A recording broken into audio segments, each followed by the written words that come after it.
And I think it is interesting because we do know that these school districts will be getting this money. So I guess, Ashley, when they consider how to approach it, how to spend it, because it's not going to be an ongoing, line that they're going to have in their budget. How do they figure out how to prioritize this spending, and should it be spent on special education programming? Great question. I know people are working around the clock to answer that question. There were multiple waves, multiple application periods. So, kudos to all the educators out there that have been reading the research, culling through it, and designing those programs. I think the things that have been jumping out at me are um, one, again, tutoring is a long proven approach that has worked for many students. This summer, I helped the statewide tutoring corps in New Jersey go in partnership with TCNJ, Boys and Girls Club, and YMCA's, all came together across 23 sites to get free grant funded free tutoring services to K to 5 scholars, over 2,000 across the state.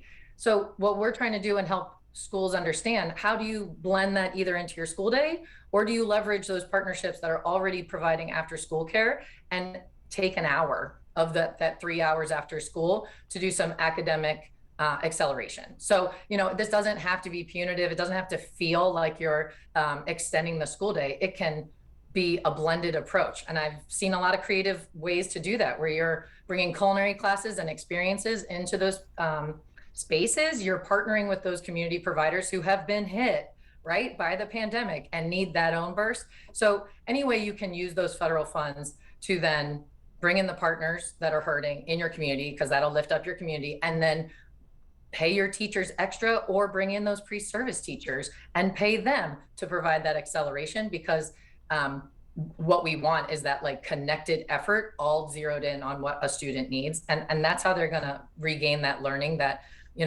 they didn't have last year. So I think that's the way to do it. I also think it's unfair to say that facilities funding isn't a need. There are plenty of schools for a long period of time. I worked in a school that was built in 1919. My classroom did not have air conditioning. Down the hall did.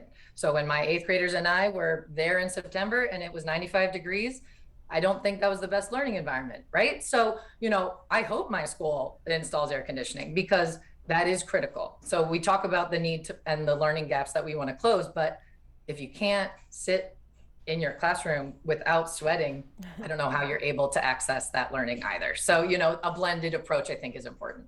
And I think we also too have such conversations now about the importance of ventilation in our school buildings as well.